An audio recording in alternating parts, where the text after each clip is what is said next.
When you get up in the morning and look in the mirror, you see your eyes, mouth, teeth, hair, ears, and nose. Your muscles and bones give you a real good place for you to wear your clothes. You've got your lungs and stomach and brain and heart, and what we think and feel is a very important part of how we put together why we do what we do, why I look like me and you look like you. It's a bunch of neat stuff.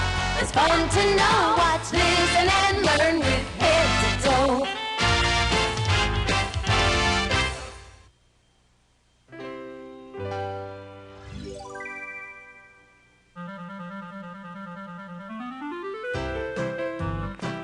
One, two, three. Hi. 1, 2, 3, go. Da da da da da da. Spin the other way. Da da da da da da. 1, 2, 3, go. Hop. Whee. Who turned off the lights? We were just playing around with our umbrellas. It was kind of rainy today, and everybody brought them in, so we were just having a little fun. Okay, everybody, time to put your umbrellas back in the closet. Do you know that you are like an umbrella? I mean, you don't look like an umbrella, but, well, here's what I mean. An umbrella is just a round piece of cloth that's kind of loose and floppy, and it gets its shape because on the inside there are some stiff wires, and these wires stretch the cloth out and give the umbrella its umbrella shape. Well, you're the same way. You have soft skin on the outside of your body that covers you all over, and on the inside you have bones. Now you can feel a bone just like this. Hold your arm up and squeeze your arm, and just feel around here, especially underneath your wrist. Can you feel something hard in there? That hard thing is a bone, and it's like the wires in the umbrella. It's stiff and it's hard and it gives you some shape. Now, how many of these bones do you think you have in your body? 50? 87? 100? More than 200? Did any of you guess more than 200? Well, if you did, you're right. Now, it's hard to imagine that we have that many bones inside our body. I'd like you to meet someone who can show us just how many bones we really do have. This is Mr. Bones. Hi, Mr. Bones. Nice hat. You ever seen one of these? It's called a skeleton, and a skeleton is a collection of all the bones of an animal or a person who've been put together so that you can see what they look like. Now, this skeleton isn't real, it's just made of plastic, but it shows you all of the bones that make up the human body. Now, were you already guessing that this was the skeleton of a human body before I told you that? I mean, look at it. Does it sort of look like a human? There's a head at the top, there are some shoulders, there's 2 arms with hands, 2 legs. So a skeleton has the same shape that I do. And that's one of the things that a skeleton does. It gives you your shape. Now here's another skeleton that has a different kind of shape. Where do you think this skeleton came from? It doesn't look like a human person. So what do you think it is? Well, let's look at it. It has 4 legs. See? 1, 2, 3, 4. On the ends of the toes are some sharp claws. There's a head over here at this end that has some long teeth on it, and the back is kind of curved, and then there's a long tail over here. What do you think this skeleton is from? Well, this is from a cat. Kind of looks like a cat, doesn't it? You know, you pet a cat and their back arches up like that. It's about the size of a cat. So a skeleton gives you a shape. I'd like you to meet someone else. Now, this is a very unusual skeleton. Kind of looks like a paper plate. Actually, it is a paper plate. And underneath the paper plate is a friend of mine. I'd like you to meet Gertrude the Guinea Pig. Hi, Gertrude. Come on out. Come on out and say hi to everybody. She likes to be scratched right behind the ears, just like this, don't you? Hi. Can you see how tiny her feet are? Yeah, and she's talking to us, too. Look at her little tiny claws and little tiny feet. There, she's pointing them out to us. Gertrude is a small animal. So what do you think her skeleton would look like? Well, I have a guinea pig skeleton here. Here, Gertrude, you just sit right there. That's a good girl. And you can watch. Here is a guinea pig's head. And look at the shape of the skeleton head compared to Gertrude's head. Yeah, you agree, don't you? You see how it has the same shape? And look at the front. There's some really strange curved teeth here at the front and some more teeth underneath. And that's one of the nice things about looking at skeletons. You can see what an animal looks like on the inside. You can't tell what Gertrude's teeth look like just by looking at her on the outside like this, can we? Yeah. Here's some other bones from a guinea pig. Little tiny, they're not very big, and they're really light. They hardly weigh anything at all. And that's because Gertrude doesn't weigh very much either. Hey, what do you think of these? Hi, Bob. What you doing? Well, hi, Sam. I'm just playing with Gertrude the guinea pig. Would you like to meet her? Hi, Gertrude. Yeah, she likes to be petted. And I'm looking at Gertrude's skeleton, or a guinea pig skeleton, and they're really tiny bones, aren't they? They don't weigh very much. Can you imagine an animal that has a really large skeleton? Once I saw a skeleton as big as a car. As big as a car? You're kidding. No, I'm not. Where did you see a skeleton as big as a car? I'll tell you. I went with Jody to the museum. She wanted to see the turtles. She really likes turtles, and she has pictures of them in her room and on her book bag. Hi, Melissa. Hi, Melissa. I'm just a turtle person.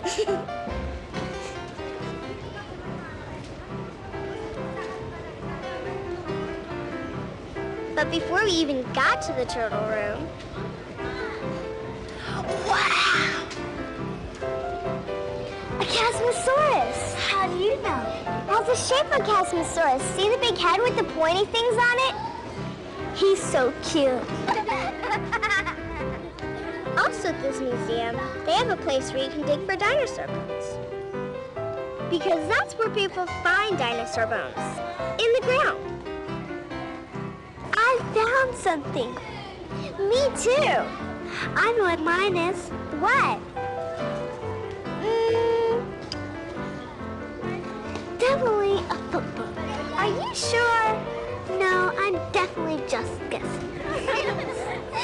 We had so much fun looking at the bones, we forgot to see the turtles. Guess what I have? I'll give you a hint. It's an animal.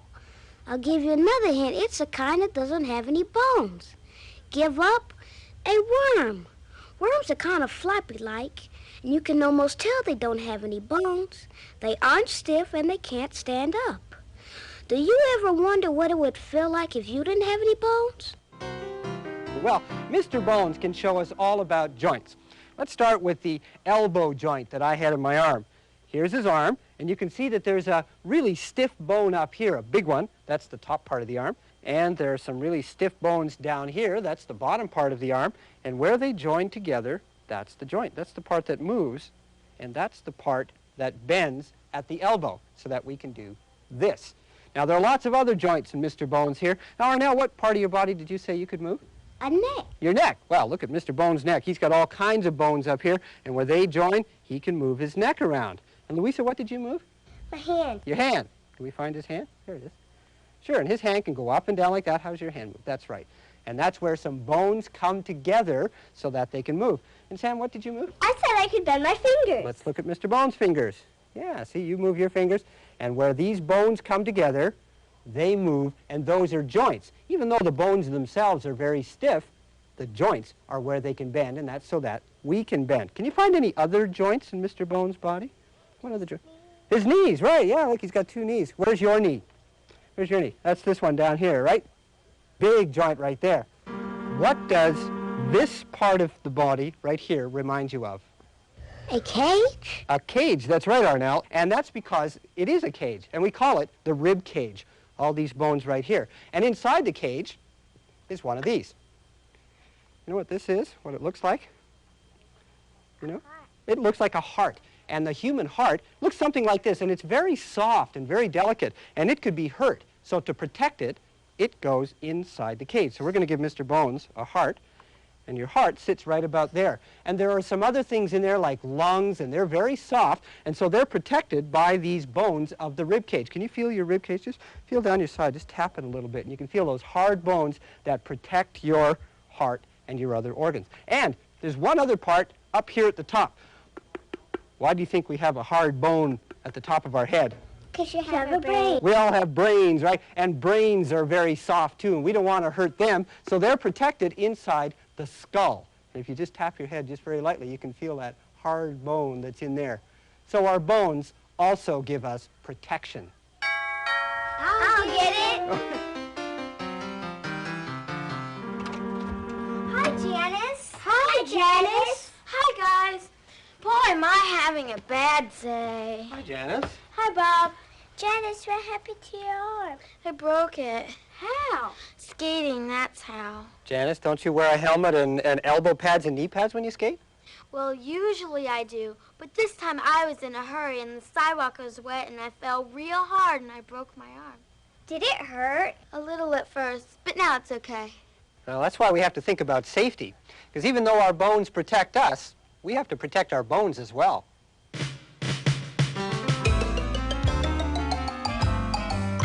When you think about your bones, where do you begin? 'Cause your bones do more than give you a place to hang your skin. They help to keep your insides safe and sound. They help you walk, sit, stand, and run.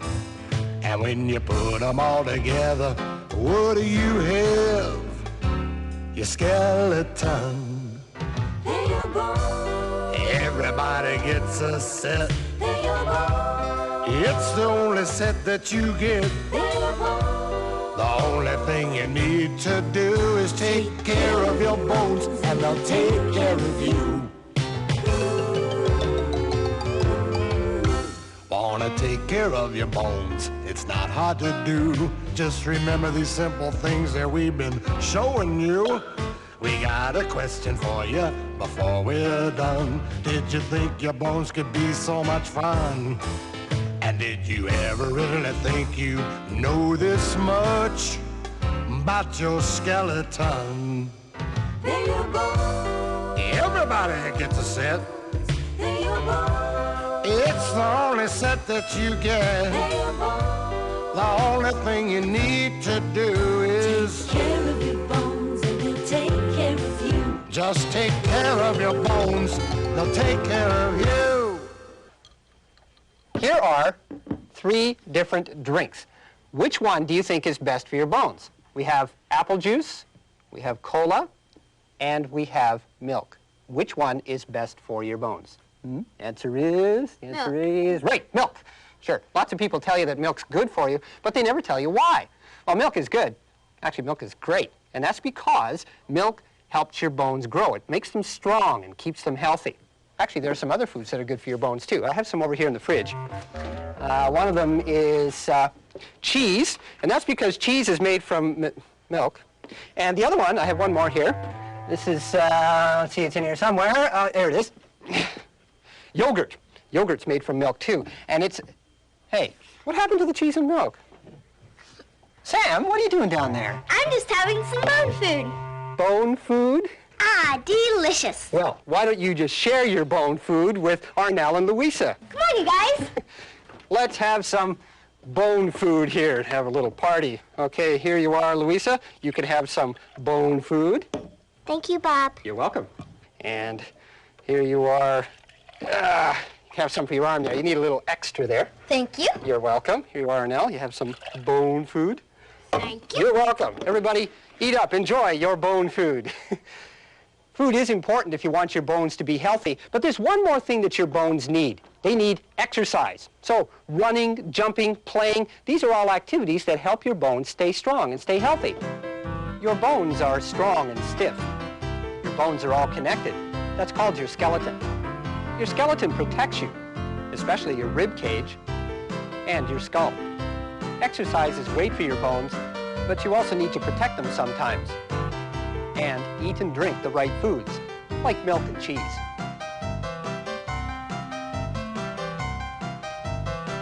There, finished. So what did you write, Sam? I wrote, Dear Janice, when I told you to give me a break, I didn't mean this. Signed, your arm. Ooh. Oh, Sam.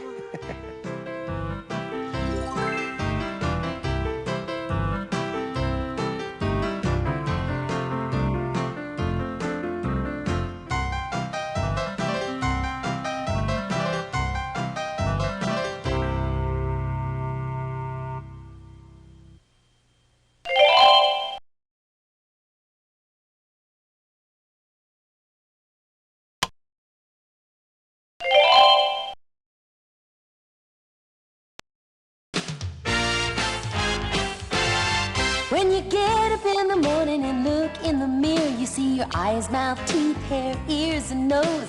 Your muscles and bones give you a real good place for you to wear your clothes.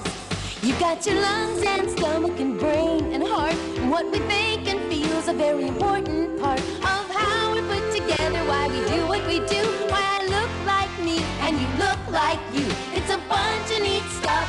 It's fun to know. Watch, listen, and learn with head to toe.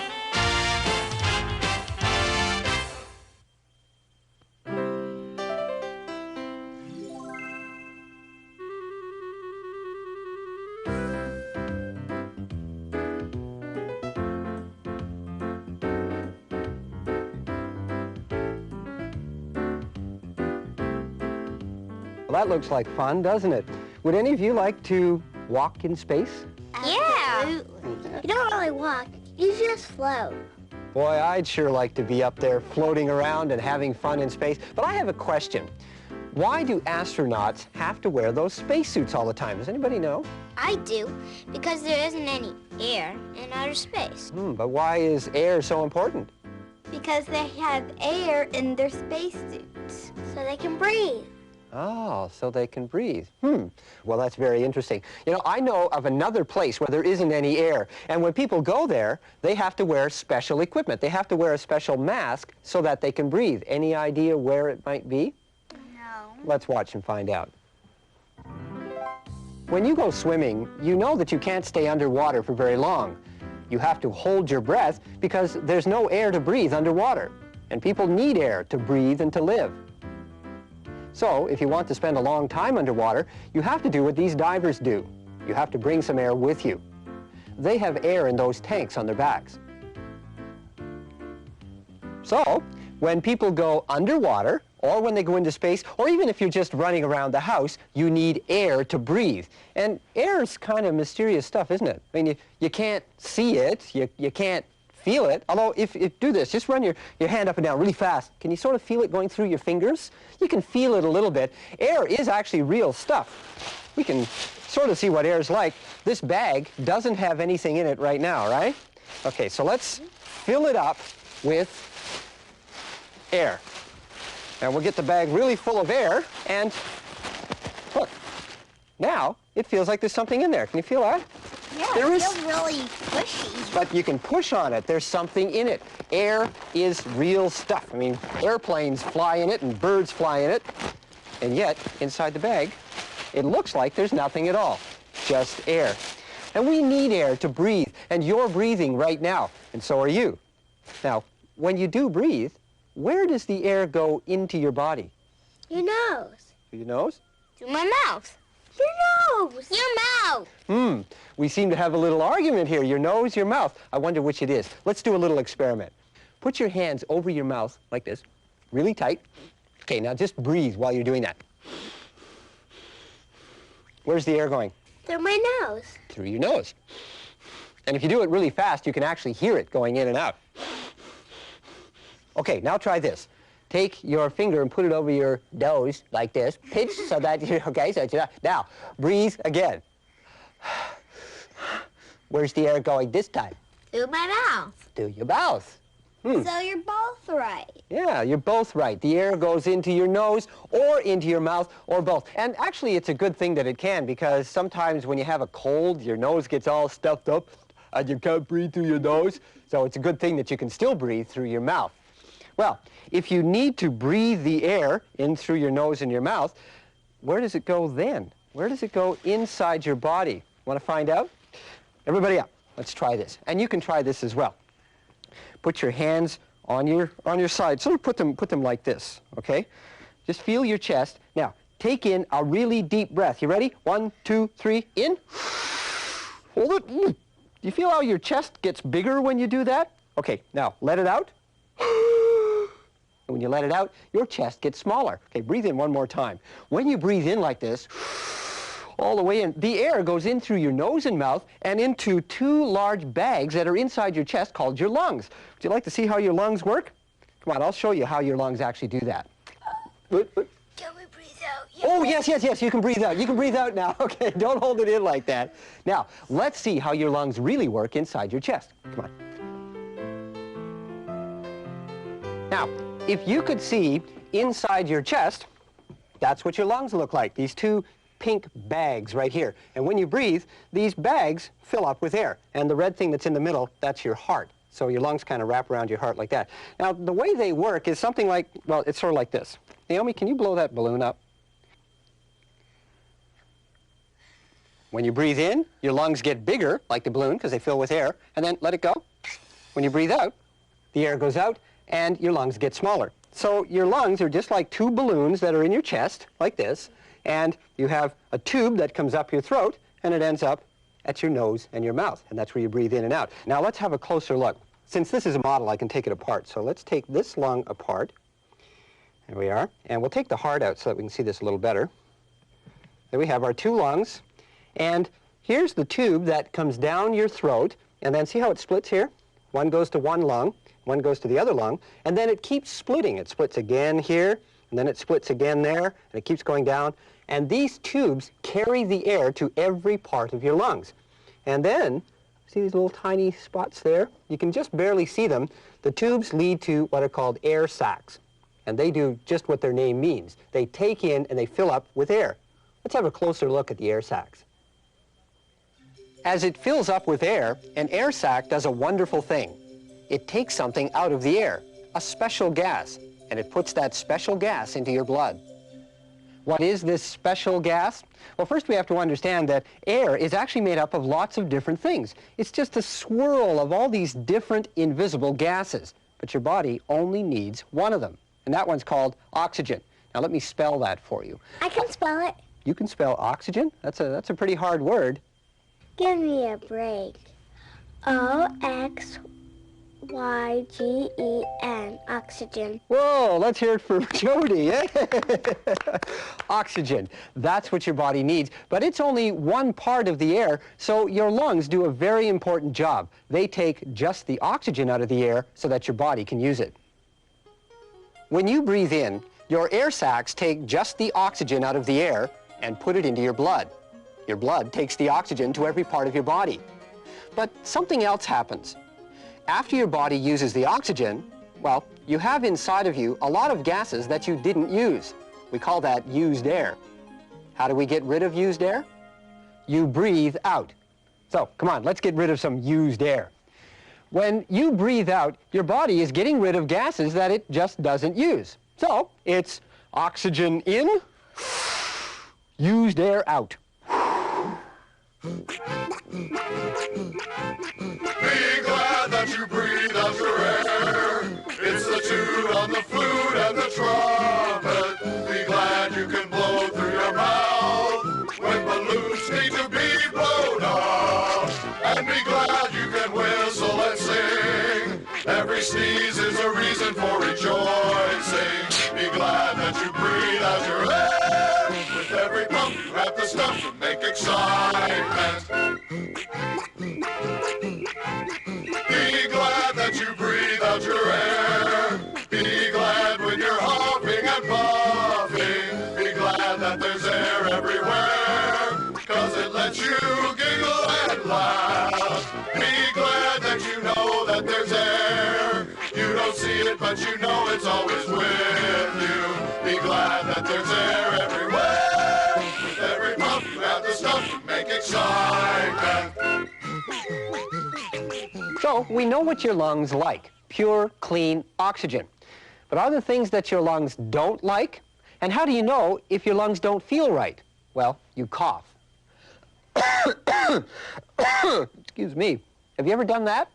When you cough, your lungs might be telling you, hey, there's something in the air we just don't like. Now, let me show you some things, and you tell me which of these things would make you cough. Would this make you cough? Probably not.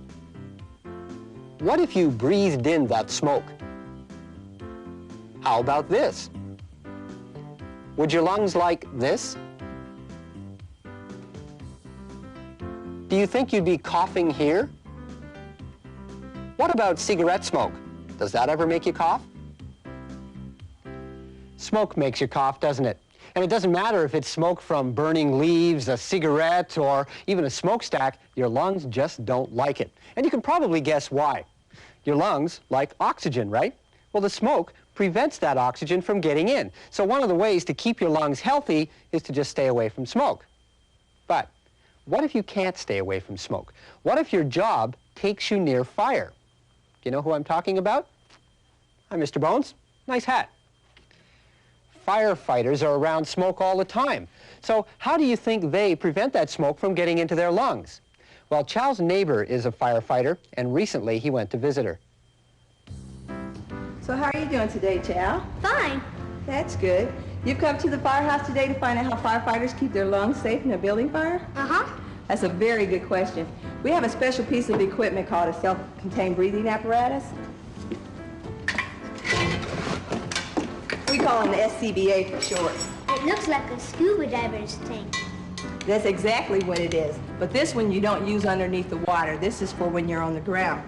We use this to go into building fires because there's so many poisonous gases from the things that are burning in a fire that we can't breathe that air. There's no oxygen in it, so we take our own air in this bottle. There's about 30 minutes of air in here.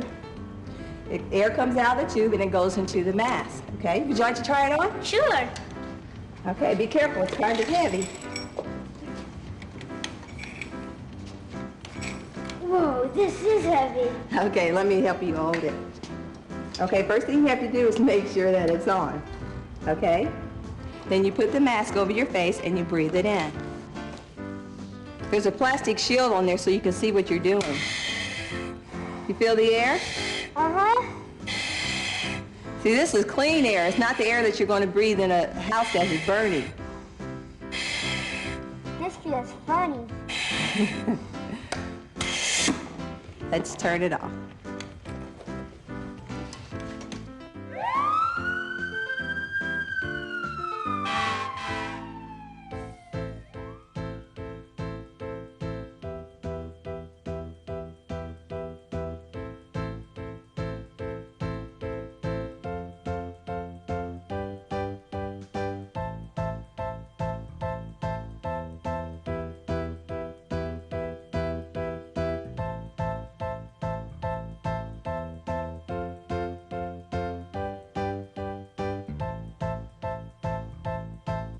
People need air. You breathe through your nose and your mouth. The air goes down an air pipe and into your lungs. When you breathe in, your lungs get bigger. Inside of your lungs are tiny sacs called air sacs. They take the oxygen out of the air and put it into your blood. When you breathe out, you're getting rid of used air. You breathe out when you talk and whistle. Your lungs don't like smoke. Stay away from smoke if you want your lungs to stay healthy. Yeah, nice fresh fruit. Here's one more thing to think about when it comes to your lungs. I'm sure your parents have told you that this is not a toy. Since we've been thinking about our lungs today, I'm sure you can see why this is a dangerous thing to play with. Oxygen does not go through plastic. So if you put this bag over your head, the oxygen cannot get into your lungs. That's why it's dangerous. It's also dangerous to put yourself into a small closed trunk or a closed refrigerator. There just may not be enough oxygen in there for you to breathe. By the way, there's something else we can do with the air that's in our lungs. We can use it to sing. It's Jody's birthday today. Happy birthday to you.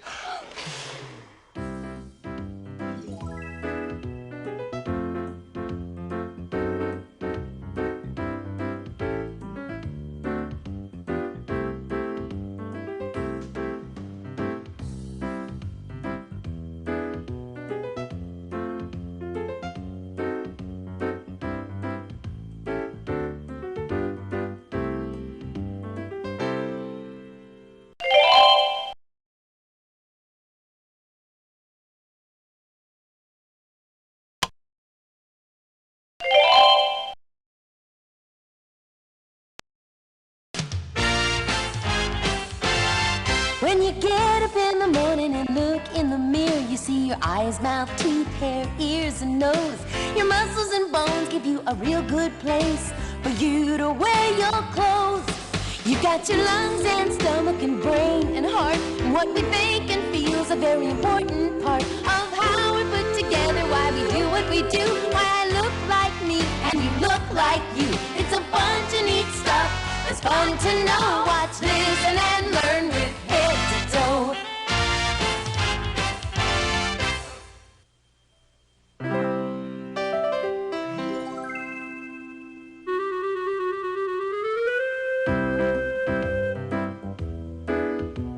These are good. Ta-da! Who are you supposed to be? I am Sam the Magician, and I will now make something disappear. Watch carefully. Nothing up my sleeves. And abracadabra. It disappeared. I am amazing. That's not magic. Well, then where did it go? Do you know? Do you know where it went?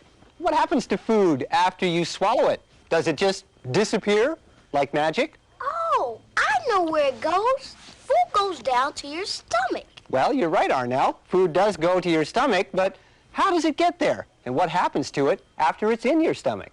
I don't know. Well, why don't we find out? Let's think about the amazing trip that food makes when it's inside your body. Come on, I'll show you. Isn't this neat? Yeah. This is what it would look like if you could see inside your body. And here are the organs that help you digest food. There seems to be something missing over here. We don't have a head. And we need a head because that's where the trip that the food takes begins. Who wants to be the head? I will. Okay, Diego, come on back. You can be the head. Good. Now we have a nice head. Get right in there. So, Diego, how you doing today?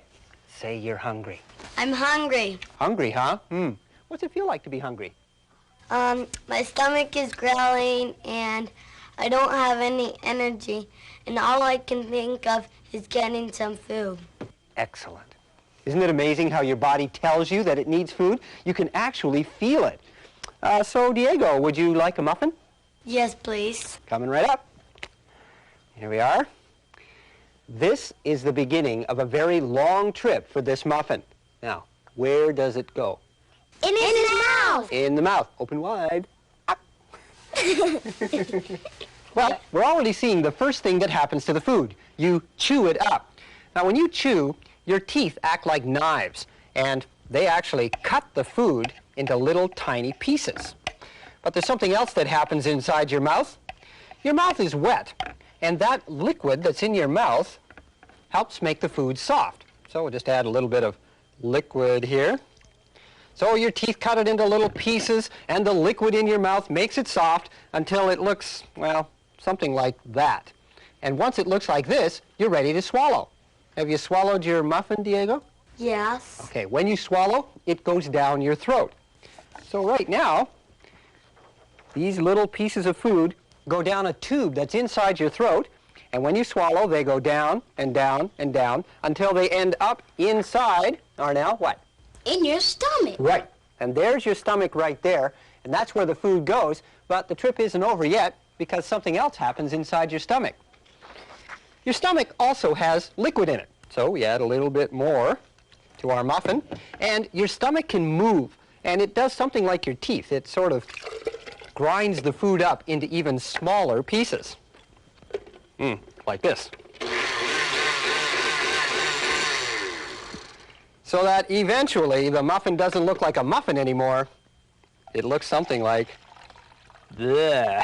Ooh, what is that goop? That goop is what's inside your stomach right now. The liquid has made it soft. It's been chewed into very, very tiny pieces.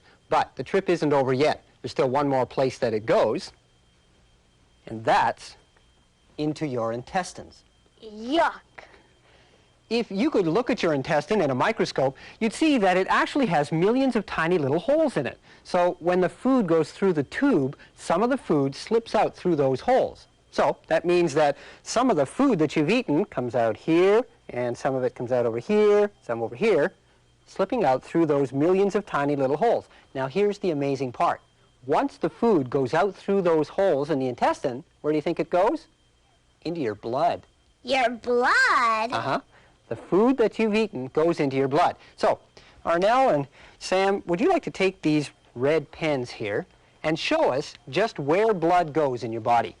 Just draw it right on Diego's body there. Your blood goes to your heart, then some to your arms and hands and fingers.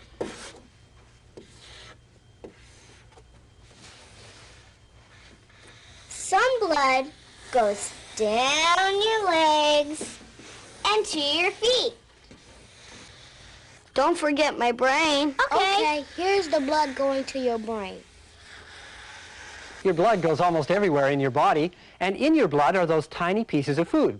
And that's how your body gets its food. When you eat, your teeth mash the food into little pieces, your stomach turns it into a liquid so it can go into your intestine, into your blood, and flow throughout your entire body. And that happens every time you eat. Oranges.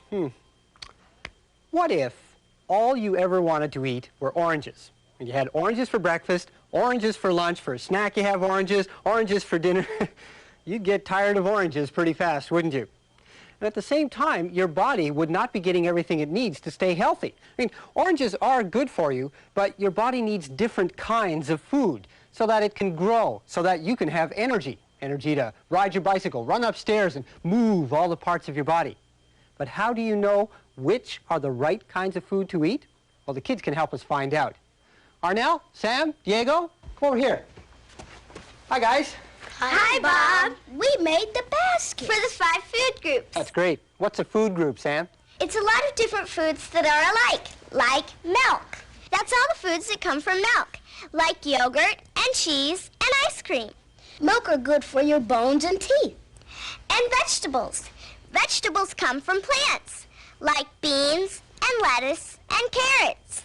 Vegetables are good for your blood and your skin and your eyes. Oh, I see. So by eating different foods, the parts of your body get everything they need to stay healthy. Correct. Ah, well, how many different food groups are there? 5, meat and milk and fruit and vegetables and bread. Bread, huh? What's in the bread group, Arnell? Oh, things like bread, of course, and cereal, and rice, and noodles. Great. Well, you guys did an excellent job. Now, here's what I'd like you to do now. You see all this food I have over here? Yeah. Yeah. Okay. I wonder which types of food go into the different groups. Do you think that you could sort all this food and put them into the different baskets so they're in the right groups? Sure, no problem. All right, but there's, Piece of cake. yeah, well, there's a catch to this. There's a catch to this. Do you think you could do all of that in less than 30 seconds? Huddle.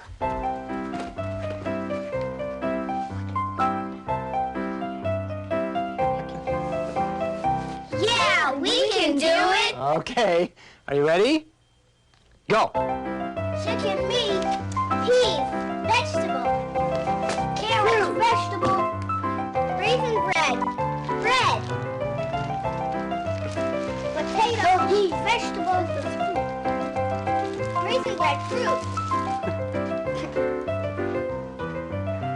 5 seconds. Fish, fruit. All right. Congratulations, you finished. Yay! Under 30 seconds. Now, let's see what ended up in each basket. In milk we have yogurt and ice cream and milk. And in meat, we have chicken, fish, and peanut butter. And in vegetables, we have peas and carrots and lettuce. And in fruit we have apples, oranges, and bananas, and a loaf of raisin bread.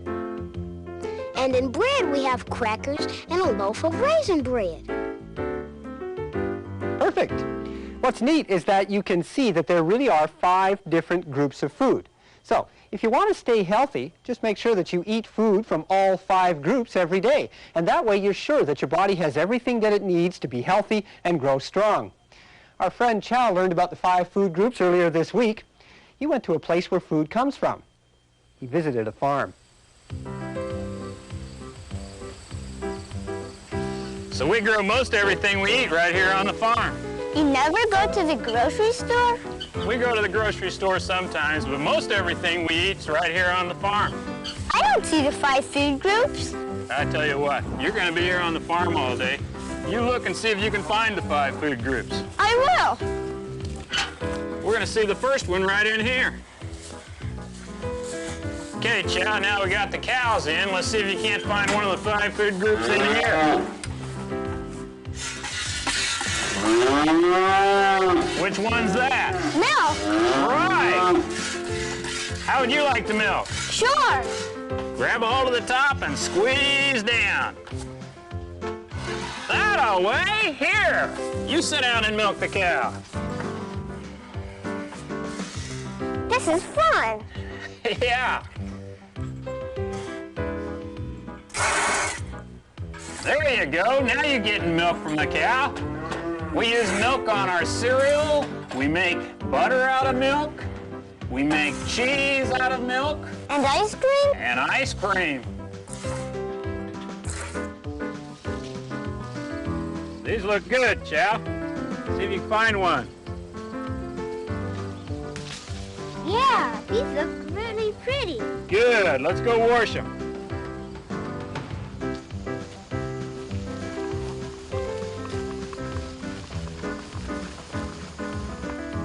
This is our pumpkin patch, Chow. We have a few this year, not quite as many as what I'd like, but we have some pretty ones in there. Would you like one? Yeah. Why don't you take this one home? Thanks. Well, you're welcome. Chow, I think there's a nice big pepper down there.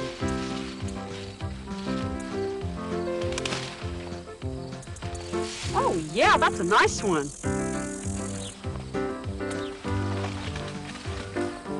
Chow, here's some Better Boy tomatoes. Would you like to have some of those for your basket? Sure. They're just really ripe, aren't they? I never knew tomato plants could get this big. Well, these sure did.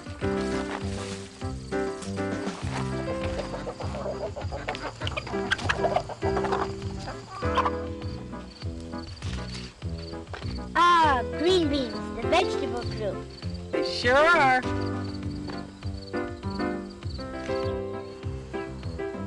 I like to be a farmer. You know why? Why? Because it's just about the best tasting job you can have.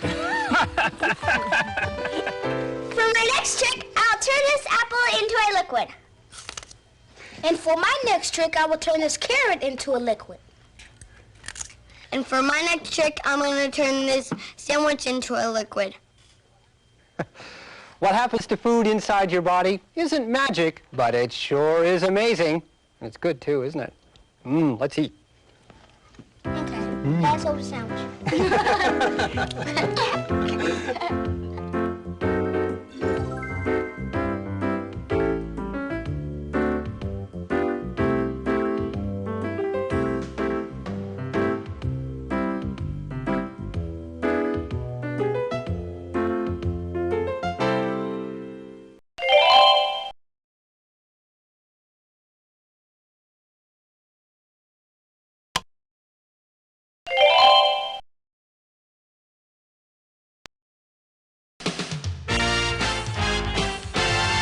When you get up in the morning and look in the mirror, you see your eyes, mouth, teeth, hair, ears, and nose.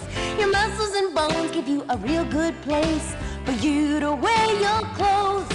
You've got your lungs and stomach and brain and heart, and what we think and feel is a very important part of how we're put together, why we do what we do, why I look like me and you look like you. It's a bunch of neat stuff.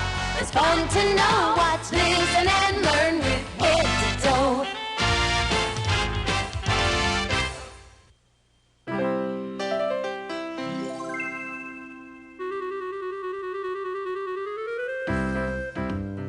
Yeah, get that one. Right there, yeah. Good. Got it. Oh, hi. What? The show started. Oh, hi. Where's Bob?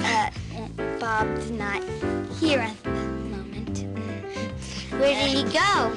Bob had to go to the bathroom. Yes, hi everybody. What's so funny? Bob, the show started. The show? Oh, hi. Sorry I wasn't here earlier. Well, actually, I was here earlier, but then I had to go. You had to go to the bathroom. Well, thanks for telling everybody, Sarah. You're welcome. Oh, well. That happens, doesn't it? A couple of times every day, you have to stop whatever you're doing and go to the bathroom. Well, it's nothing to be embarrassed about, really. Everybody does it. And when you go to the bathroom, your body's actually doing something very important. Well, I guess today's a good day to think about why we have to go to the bathroom. And I know a good place to start. Some of you may have seen an earlier program where we talked about what happens when you eat something. I saw that show. Oh, it's great, Chow. Maybe you saw Diego eating a muffin. How'd you like to tell us and remind us what happens after you do eat something? Sure, that's easy. The first thing you do is chew.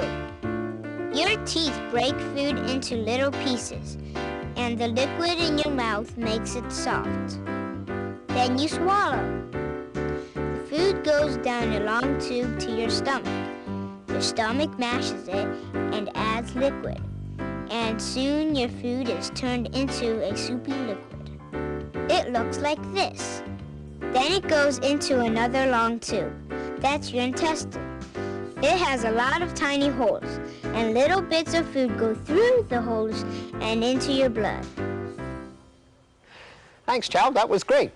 Well, that program told us what happens to food that's inside your body, but it left out one very important thing. What? Come on, I'll show you.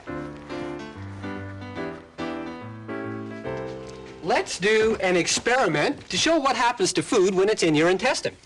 Here's a bowl, and over the top of the bowl there is a piece of cloth. And can you see how the cloth has some holes in it?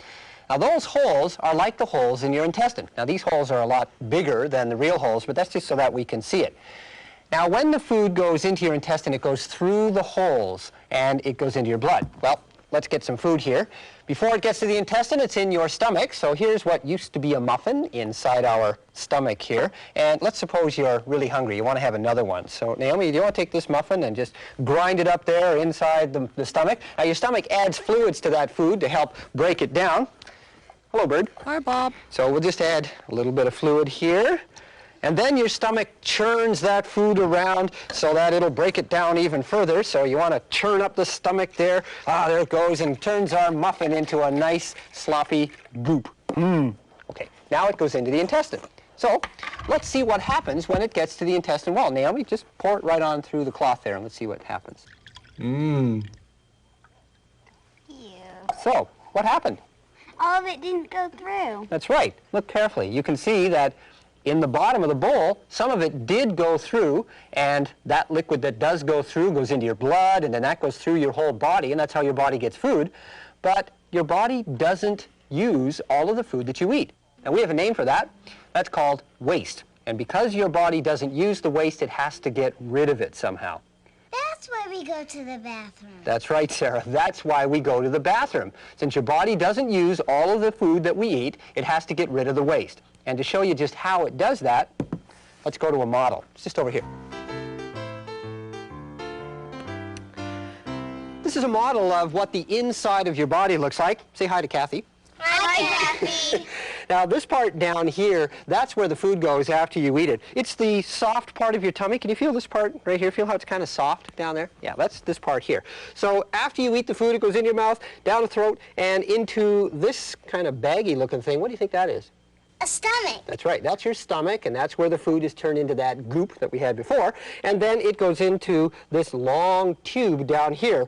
We call that the small intestine. And that's the tube that's as long as this room, and it's all been stuffed up in there. So some of the food goes through the little tiny holes into the blood, and then the stuff that doesn't do that, that your body doesn't use, goes all the way through the tube, and that waste goes into this part here. What do you think that's called? The large intestine. Yeah, that's right. It's the large intestine because it's larger than the small intestine, and then that waste goes all the way around here, and the large intestine holds onto it until we need to get rid of it. That's when we go to the bathroom. And that's when we go to the bathroom. That's right. I'll get it! It's Pete! Hey! Hi, Pete. How's it going? Bob. Good to Hi. see you. What brings you to this part of the neighborhood? Well, I just thought I'd stop by and see what you all were thinking about today. We're We're going to the bathroom. Excuse me? No, we're thinking about how your body gets rid of food that it doesn't use. Amazing. I can't believe this, but I once wrote a song about that very subject. You did? Most people write about love or the moon. I wrote a song about waste. Wow. Well, can we hear the song? Yeah, Twist my arm, maybe. Oh, okay, I'll do it. Oh, wow. Okay. You want to play along with me, Yeah, Bob? sure, I know sure. you play guitar. Yeah, okay. I'll try to follow you here. See if we can make this happen. Let's see. It's been a while. Let me see if I remember this. Okay. When you have a meal, you sometimes feel you can eat every bit of the food. But when the eating starts, you always find parts that aren't supposed to be chewed. There's always something left over, the part that you don't eat, like the stem and the pit and the cob and the grit and the bone in the middle of the meat. Yes, there's always something left over. It sits there in a clump.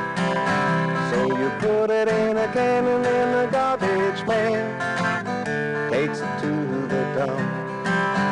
Yes, you put it in a can and then the garbage man takes it to the dump. Now after you eat and you're feeling real neat, and your intestines have work to do, but soon you feel, hey, part of that meal is moving all the way through. 'Cause there's always something left over, the part you don't digest. Your body's use only part of the food and leave behind the rest. Yes, there's always something left over. It sits there in a glop. That's when you know I've got to go, and the bathroom's your next stop. Help me now, guys. That's when you know I've got to go, the bathroom's your next stop. All right. Great song, great song. Thank you. Pete, that's got to be the silliest, the most wonderful song I think I've ever heard. Well, I'd have to admit it probably is the best song I've ever written about waste. Well, you don't hear too many songs about that subject. Well, it's getting late. I better be heading out. Oh, well, thank you very much for dropping by, Pete. Thanks for the song. That was Thank great. you. Good to see y'all. Okay. Bye. Bye. Bye. By the way, Chow, can you tell me where the bathroom is? Right around the corner. Thank you. Bye, Pete. Bye, Pete. Bye. Great song. Well, so far we've only been talking about one kind of waste that your body produces. That's the solid waste. But you know that when you go to the bathroom, you also produce a yellow liquid. You know what I mean. Sometimes you just produce the yellow liquid, sometimes just a solid, sometimes it's both. Do you know the name of that liquid? Well, it's called urine. And urine is produced by a different part of your body, but it's also a waste product. Let's go back to Kathy over here.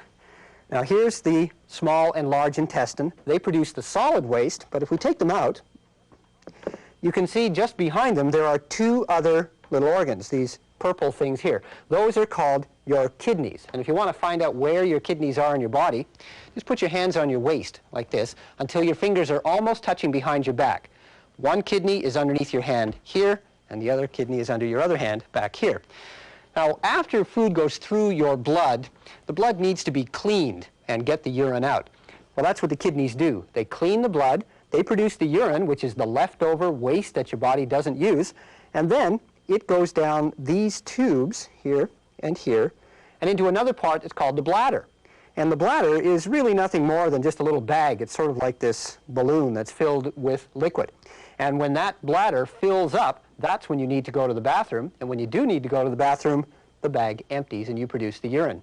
It's kind of neat how your body tells you how you need to go to the bathroom. You just don't feel very comfortable. Well, if you do get that feeling of discomfort, go. It's not good to try to hold it back. So your body produces waste by itself. It gets rid of waste by itself. But you can also help because there are certain foods that actually help your body to get rid of waste. What kinds of foods? Well, Janice went to the store to find out. Hi, Janice here, kid reporter. Today I'm at the grocery store asking people what food helps your body get rid of waste. Excuse me, Yes? what makes waste? Doesn't everything make waste? Can you tell me what makes waste? Well, gee, I never thought about that before. Have you ever thought about that before? No, I hadn't thought about that before. Excuse me, can you tell me what makes waste? That's easy. We learned it in school. I'll show you. Dad, I'll be back. I'm going to be on TV. Hi, Mom. Oh, and by the way, this is Tiffany. Hi. Well, look, everything in these aisles helps you get rid of waste. That's because fruits and vegetables have lots of fiber. What's fiber? Well, it's kind of hard to explain. It's like some foods just go through your stomach and intestine really easy. Fruits and vegetables and anything with whole grain, like this loaf of bread. Oh, I see. Can we do anything to help with our liquid waste, Tiffany? Definitely. It's good to drink lots of liquids, like juice and milk. And just drinking lots of water helps your kidneys make urine. Well, thanks, Tiffany. You're welcome. So that's the scoop. Foods with a lot of fiber like fruits and vegetables help your body make solid waste. And drinking a lot of liquids help your kidneys make urine. And now back to our studio. Your body makes two kinds of waste. When you eat, the food goes to your stomach and then into your small intestine. There, most of it goes through tiny holes and enters your blood. But some of the food is left behind. That's solid waste. Solid waste goes into the large intestine, and you get rid of it when you go to the bathroom. Liquid waste, also called urine, is made in your kidneys. Your kidneys clean your blood. Urine flows from your kidneys to your bladder, which holds it until you go to the bathroom. Some kinds of food help your body make waste, like fruit and vegetables and whole grains. These foods have fiber, and that keeps your stomach and intestines working really well. And drinking a lot of liquid helps your body make urine. Well, Sarah, do you think there's anything else we need to mention about waste? Yes. What's that? It's your turn to clean out the cat box.